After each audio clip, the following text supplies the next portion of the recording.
ప్రెడ్ talks ఛానల్కి ఘన స్వాగతం. సాధారణంగా సినిమా ప్రేక్షకులు ఎవరైనా హీరోయిన్ల అందం గురించి, హీరో ప్రతిభ గురించి మాట్లాడతారు. కానీ మొట్టమొదటిసారి హీరో ప్రతిభతో పాటు అందం గురించి కూడా మాట్లాడేలా చేసిన తొలి pan India handsome hero Arvind Swami గారిని చెప్పొచ్చు. దళపతి, రోజా, మెరుపు కళలు, బొంబాయి లాంటి సినిమాల్లో తన ముఖారవిందంతో ఇండియా మొత్తాన్ని ఒక ఊపు ఊపేసిన అరవింద్ స్వామి గారికి అప్పట్లోనే కాదు, ఇప్పటికీ కూడా లేడీస్లో ఫాలోయింగ్ బీభత్సమని చెప్పొచ్చు. మగాళ్ళకంటూ అందాల పోటీలు పెడితే ఖచ్చితంగా తిరుగులేని విజయం సాధించే అందం ఆయన సొంతం. ఒక సమయంలో అయితే ఎంతోమంది అమ్మాయిలు తమకి అరవింద్ స్వామి లాంటి భర్త రావాలని కోరుకునేవారంటే ఏమాత్రం అతిశయోక్తి కాదు. అలాంటి అరవింద్ స్వామి గారు వ్యక్తిగత జీవితంలో, వైవాహిక జీవితంలో ఎన్నో ఒడిదుడుకులు ఎదుర్కొన్నారనే విషయం చాలా తక్కువ మందికి మాత్రమే తెలుసు. 2023 మే 12న నాగచైతన్య గారు హీరోగా నటించిన కస్టడీ సినిమాలో విలన్ పాత్రలో నటించిన అరవింద్ స్వామి గారు ఒక్కసారిగా వార్తల్లో నిలిచారు. ఒకప్పుడు సినిమాల్లో హీరో అంటే అందగాడు, 6 అడుగుల ఆజానుబాహుడుగా ఉండాల్సి వచ్చేది. విలన్ అంటే మాత్రం అందవిహీనంగా, చండాలంగా ఉండేవారు. కానీ ఇప్పుడు చాలా సినిమాల్లో హీరో కంటే విలన్ రోల్ చేసేవాళ్లే ఎక్కువ అందంగా, ఆకర్షణీయంగా ఉండటం అనేది కొన్ని సినిమాల్లో మనం చూసాం. అలాంటి సినిమాలకి పర్ఫెక్ట్ చాయిస్ అరవింద్ స్వామి గారు. రోజా అంత అందంగా ఉండే అరవింద్ స్వామి గారి జీవితంలో మెరుపు కళల్ని పీడకలలుగా మార్చిన ఆయన వైవాహిక జీవితం గురించి, ఆయన 2 భార్యల నేపథ్యం గురించి, ఆయన పరిపూర్ణ జీవిత విశేషాల గురించి ఈ వీడియోలో తెలుసుకుందాం. అరవింద్ స్వామి గారు 1970 జూన్ 18న చెన్నైలో ప్రముఖ పారిశ్రామికవేత్త విడి స్వామి గారు, వసంతలక్ష్మి గారుల దంపతులకి జన్మించారు. విడి స్వామి గారు వ్యాపారవేత్తగా ఎన్నో వందల మందికి ఉపాధి కల్పించారు. చెన్నైలో ప్రఖ్యాత శంకర నేత్రాలయాన్ని కూడా ఆయనే స్థాపించారు. విడి స్వామి అండ్ కంపెనీస్ ఆధ్వర్యంలో స్టీల్ ఎక్స్పోర్ట్స్ బిజినెస్లో ఏషియా ఖండంలోనే ప్రముఖ హోల్సేల్ మరియు రిటైల్ డీలర్గా పేరు తెచ్చుకున్నారు వెంకట్రామ దొరైస్వామి. ఆయన కావేరీ ఇంజనీరింగ్ కంపెనీ లిమిటెడ్లో ప్రమోటర్గా కూడా ఉండేవారు. ఎస్ఎస్ బద్రీనాథ్ గారి సహాయంతో విడి స్వామి గారు నెలకొల్పిన శంకర నేత్రాలయ వారు విడి స్వామి గారి శతజయంతి సందర్భంగా ఆయన జ్ఞాపకార్థం విడి స్వామి గారి పేరు మీద ఒక ఆడిటోరియం కూడా కట్టించారు. విడి స్వామి గారు 83 ఏళ్ల వయసులో తన భార్య మరణించిన కొన్ని రోజులకే కన్నుమూశారు. ఇక అరవింద్ గారి తల్లి వసంతలక్ష్మి గారు ప్రముఖ భరతనాట్య కళాకారిణి. అరవింద్ గారి ప్రాథమిక విద్యాభ్యాసం అంతా చెన్నైలోనే ఉన్న Sishya school, Don Bosco school, PS senior secondary స్కూల్లో సాగింది. మద్రాస్ లయోలా కాలేజ్ నుంచి 1990లో బీకామ్ డిగ్రీ పూర్తి చేశారు అరవింద్. ఆ తర్వాత అమెరికా వెళ్ళి ఇంటర్నేషనల్ బిజినెస్లో మాస్టర్ డిగ్రీ పూర్తి చేశారు. చదువుకునే రోజుల నుంచి ఖర్చులకి ఇంట్లో వాళ్ళ మీద ఆధారపడడం ఇష్టం లేక తన ఖర్చుల కోసం మోడలింగ్ చేసేవారు అరవింద్ గారు. అయితే అరవింద్ గారికి మోడలింగ్లో మంచి పేరేమీ రాలేదు. ఆయన మోడలింగ్ సరిగ్గా చేయడం లేదంటూ స్టేజ్ పై నుంచి కూడా దిగిపోమన్నారు. అయితే మోడలింగ్ చేసే సమయంలోనే ఒక టీవీ యాడ్లో అరవింద్ గారిని చూసిన మణిరత్నం గారు తన సినిమాలో ఒక మంచి పాత్ర ఉందని చెప్పడమే కాకుండా ఆడిషన్స్ కూడా తీసుకున్నారు. అయితే అరవింద్ గారు మాత్రం నేను నటించడానికి మా తల్లిదండ్రులు ఒప్పుకోరని చెప్పడంతో స్వయంగా మణిరత్నం గారే అరవింద్ గారి తల్లిదండ్రులతో మాట్లాడి వారిని ఒప్పించి అరవింద్ గారు దళపతి సినిమాలో నటించే అవకాశం కల్పించారు. దళపతి సినిమాలో హీరోలుగా తమిళ సూపర్ స్టార్ రజనీకాంత్ గారు, మలయాళ మెగాస్టార్ మమ్ముట్టి గారు నటించగా దళపతి సినిమా ఆ రోజుల్లో దక్షిణ భారతదేశంలోనే అత్యధికంగా 3 కోట్ల బడ్జెట్తో రూపొంది సంచలనం సృష్టించింది. ఈ సినిమాలో యువ కలెక్టర్ అర్జున్ పాత్రలో నటించారు అరవింద్ స్వామి. ఈ సినిమాలో ఆయన నటన అందం చూసి అందరూ ఈయనేంటి ఇంత అందంగా ఉన్నాడు, తప్పకుండా ఈ అబ్బాయి టాప్ హీరో అవుతాడు అనుకున్నారు. ఈ సినిమా ద్వారా రజనీకాంత్ గారికి, మమ్ముట్టి గారికి ఎంత పేరు వచ్చిందో అరవింద్ గారికి కూడా అంత మంచి పేరు వచ్చింది. అయితే ఈ సినిమాలో అరవింద్ గారు నటించడానికి ఒప్పుకునే ముందు నువ్వు సినిమాల్లో నటించినా కూడా నా వ్యాపారాలన్నీ నువ్వే చూసుకోవాలనే కండిషన్ పెట్టాకే ఈ సినిమాలో అరవింద్ గారు నటించడానికి ఒప్పుకున్నారు అరవింద్ గారి తండ్రి.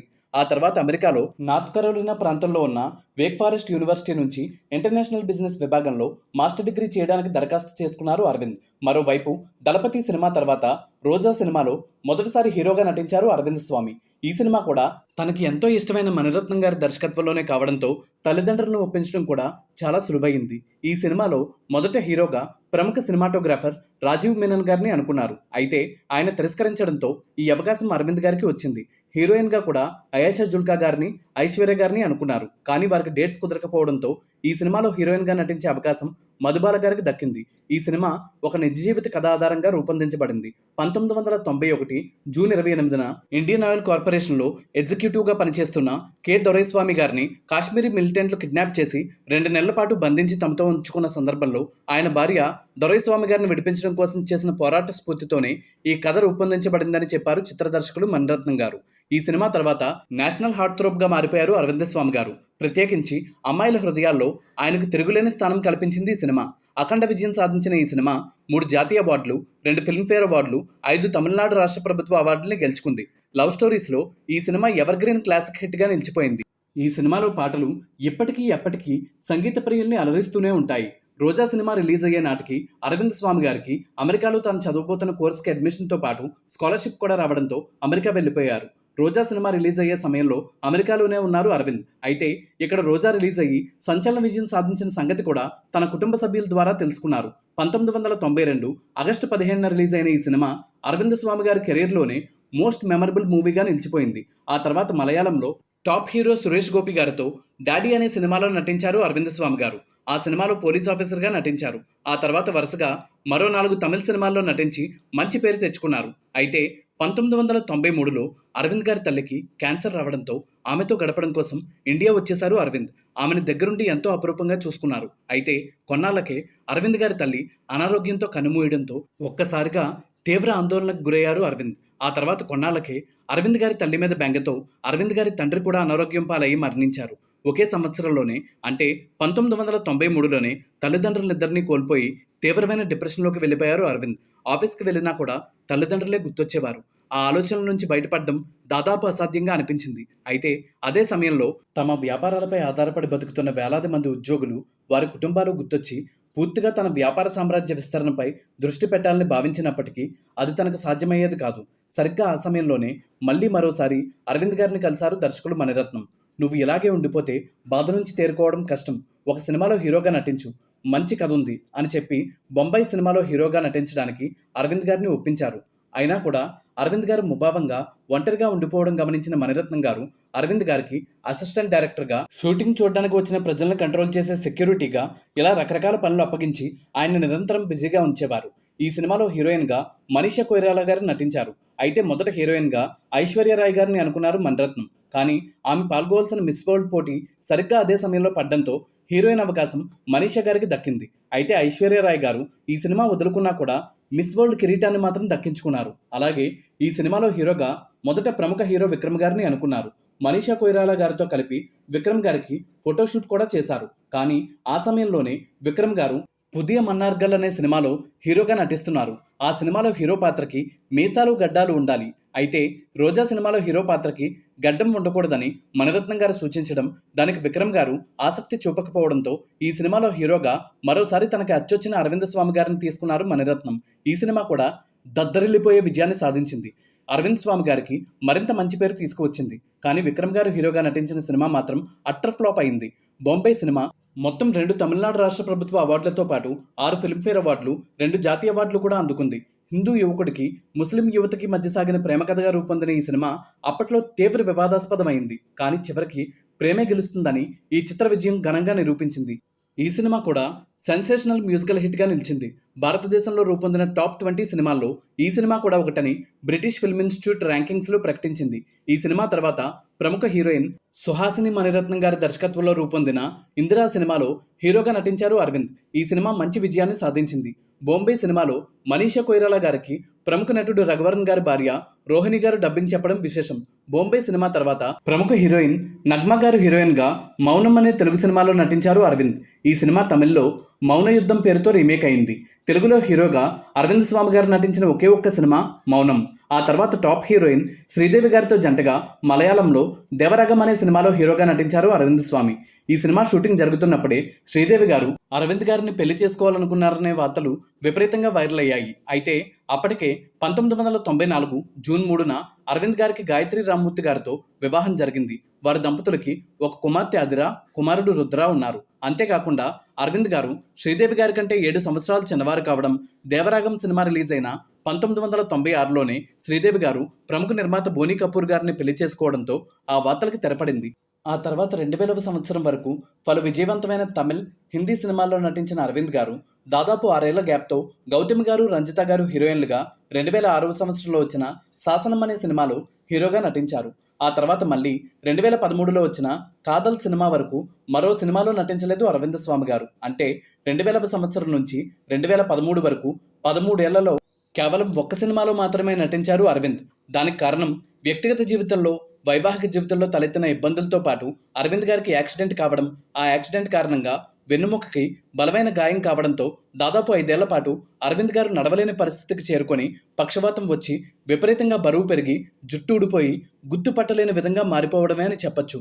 అరవింద్ గారి భార్య గాయత్రి గారితో తలెత్తిన అభిప్రాయ భేదాల కారణంగా 2003 డిసెంబర్లో ఆమెతో విడిపోయారు అరవింద్. కానీ 2010లో మాత్రమే వారిద్దరికీ చట్టపరంగా విడాకులు మంజూరు చేసింది చెన్నై ఫ్యామిలీ కోర్టు. విడాకులు తీసుకునే సమయంలో తన భార్యకు భరణంగా ఒకేసారి 75 లక్షల రూపాయలు చెల్లించడంతో పాటు ఆమె ఎటువంటి ఇబ్బంది పడకుండా జీవించడానికి వీలుగా నెలకి ₹1,00,000 చెల్లించేలా తీర్పునిచ్చింది న్యాయస్థానం. అయితే అరవింద్ గారికి సంబంధించిన ఆస్తులు వేటిపైనా కూడా గాయత్రి గారికి ఎటువంటి హక్కు ఉండదని తీర్మానించడంతో పాటు అరవింద్ గారి పిల్లల సంరక్షణ బాధ్యతను కూడా అరవింద్ గారికే ఇచ్చింది న్యాయస్థానం. గాయత్రి గారితో విడిపోయిన తర్వాత 2012లో ప్రముఖ లాయర్ అపర్ణ ముఖర్జీ గారిని 2012లో రెండో వివాహం చేసుకున్నారు అరవింద్. మరోవైపు నిదానంగా తన ఫిట్నెస్ పై కూడా దృష్టి పెట్టిన అరవింద్ గారు నడవలేని స్థితి నుంచి ఏకంగా మారథాన్లో పలుమార్లు పరిగెత్తే వరకు తన్ను తాను కర్తవ్యం సినిమాలో విజయశాంతి గారిలా తీర్చిదిద్దుకున్నారు. దాదాపు 25 కేజీల బరువు తగ్గి it's possible if you try అనే తనకిష్టమైన కొటేషన్ని నిజం చేసి చూపించారు. 2013లో సీనియర్ నటులు కార్తిక్ గారి తనయుడు గౌతమ్ హీరోగా మణిరత్నం గారి దర్శకత్వంలో వచ్చిన కాదల్ సినిమా ద్వారా మళ్లీ సినిమాల్లోకి అడుగుపెట్టిన అరవింద్ గారు ఆ తర్వాత జయం రవి గారు, నయనతార గారి కాంబినేషన్లో వచ్చిన తని ఒరువన్ సినిమాలో స్టైలిష్ విలన్ పాత్రలో నటించి హీరో కంటే అందంగా ఉన్నారనే పేరు తెచ్చుకున్నారు. కేవలం 15 కోట్ల బడ్జెట్తో రూపొంది 105 కోట్లు వసూలు చేసి బ్లాక్ బస్టర్ హిట్గా నిలిచింది ఈ సినిమా. ఇదే సినిమాని ఆ తర్వాత రామ్ చరణ్ తేజ్ గారు హీరోగా, రకుల్ ప్రీత్ హీరోయిన్గా, సురేందర్ రెడ్డి గారి దర్శకత్వంలో ధృవ పేరుతో రూపొందించగా తెలుగులో కూడా ఈ సినిమా సంచలన విజయం సాధించడమే కాకుండా అరవింద్ స్వామి గారి నటనకి, అందానికి ఎంతో మంచి పేరొచ్చింది. 2018లో మణిరత్నం గారి దర్శకత్వంలోనే నటించిన చక్కచివంత వానం సినిమా మంచి విజయం సాధించింది. 2021లో తమిళనాడు మాజీ ముఖ్యమంత్రి జయలలిత గారి జీవిత కథ ఆధారంగా రూపొందిన తలైవి సినిమాలో తమిళనాడు మాజీ ముఖ్యమంత్రి టాప్ హీరో భారతరత్న ఎంజీఆర్ గారి పాత్రలో నటించి అందరినీ తన నటనతో, ఆహార్యంతో అబ్బురుపరిచారు అరవింద్. 2023 మే 12న నాగచైతన్య గారి హీరోగా నటించిన కస్టడీ సినిమాలో విలన్ పాత్రలో అత్యద్భుతమైన నటన ప్రదర్శించి ప్రేక్షకుల ప్రశంసలు అందుకున్నారు అరవింద్. అయితే ఈ సినిమా బిలో యావరేజ్ టాక్ తెచ్చుకోగా అరవింద్ గారు నటిస్తున్న మరో 3 తమిళ సినిమాలు ప్రస్తుతం షూటింగ్ జరుపుకుంటున్నాయి. సినిమాలు మాత్రమే కాకుండా కొన్నాళ్ల పాటు తన తండ్రి స్థాపించిన వ్యాపారాలతో పాటు టాలెంట్ మ్యాక్సిమస్ అనే ఒక సంస్థ ద్వారా ఎంతో మందికి ఉపాధి కల్పించారు అరవింద్. 2021లో తన స్వీయ దర్శకత్వంలోనే నవరస అనే ఒక వెబ్ సిరీస్ని రూపొందించిన అరవింద్ గారు స్టార్ విజయ్ ఛానల్లో ప్రసారమైన నీన్గాలం వెల్లాలం ఒరుకోడి షో అంటే తెలుగులో మీలో ఎవరు కోటీశ్వరుడు షోకి 2016లో హోస్ట్గా వ్యవహరించారు. ప్లేబ్యాక్ సింగర్గా కూడా మణిరత్నం గారి ఇరువర్ సినిమాలో 2 పాటలతో పాటు తాను నటించిన బోగన్ సినిమాలో ఒక పాట పాడారు అరవింద్. డబ్బింగ్ ఆర్టిస్ట్గా కూడా the lion king cinema English వెర్షన్తో పాటు దిల్సే సినిమాలో బాలీవుడ్ బాద్షా షారుఖ్ ఖాన్ గారికి, అలాగే మెగాస్టార్ చిరంజీవి గారి సైరా నరసింహారెడ్డి తమిళ వెర్షన్కి కూడా తన గొంతును అందించారు అరవింద్ గారు. తాను ఎన్నుకున్న పని ఏదైనా ఎంతో ఇష్టంతో చేసే అరవింద్ గారు ఒకప్పుడు మన జాతి మొత్తానికి నేషనల్ యాంథమ్ ఎలా ఉంటుందో అలాగే నేషనల్ హార్ట్ థ్రోబ్గా లవర్ బాయ్లా ఒక వెలుగు వెలిగారు. కానీ అదేదో సినిమాలో చెప్పినట్టు జీవితం ఏ ఒక్కడిని వదిలిపెట్టదు, అందరి సరదా తీర్చేస్తుంది. దానికి తగ్గట్టుగానే ఎప్పుడూ నవ్వుతూ ఎంతో అందంగా కనిపించే అరవింద్ స్వామి గారి జీవితంలో కూడా ఆయన ఎన్నో ఒడిదుడుకులు ఎదుర్కొన్నారు. పడ్డచోట నుంచే పరుగు మొదలుపెట్టి రియల్ లైఫ్ హీరోగా నిలిచిన అరవింద్ స్వామి గారు భవిష్యత్తులో నటించే అన్ని సినిమాలు విజయం సాధించాలని, వ్యాపార రంగంలో కూడా మరింత రాణించి మరింత మందికి ఉపాధి కల్పించాలని మనస్ఫూర్తిగా కోరుకుందాం. ఇదండి మన వీడియో. ఈ వీడియో మీకు నచ్చిందా? నచ్చితే మాదొక చిన్న విన్నపం, మన ఛానల్లో మనం చేసే ప్రతి వీడియో వెనుక ఎంతో కష్టం ఉంటుంది. ఆ కష్టానికి మీరు ఇచ్చే ప్రతిఫలం మన ఛానల్లో ఇతర వీడియోలు కూడా ఒకసారి చూడండి. మన వీడియోస్ అండ్ కంటెంట్ మీకు నచ్చితే మీ లైక్స్, కామెంట్స్, షేర్స్తో పాటు మన ఛానల్ని సబ్స్క్రైబ్ చేసి పక్కనే ఉన్న బెల్ ఐకాన్ని ప్రెస్ చేసి ఆల్ నోటిఫికేషన్స్ యాక్టివేట్ చేయడం ద్వారా మన ఛానల్ కుటుంబ సభ్యుల్లో ఒకరిగా చేరిపోండి. ఇంకా మన ఛానల్లో ఎవరి బయోగ్రఫీ వీడియో చూడాలనుకుంటున్నారో తప్పకుండా కామెంట్ సెక్షన్లో తెలియజేయండి. ఈ వీడియోని చివరి వరకు చూసినందుకు ధన్యవాదాలతో మీ మిమిక్రీ ప్రవీణ్. Thank you.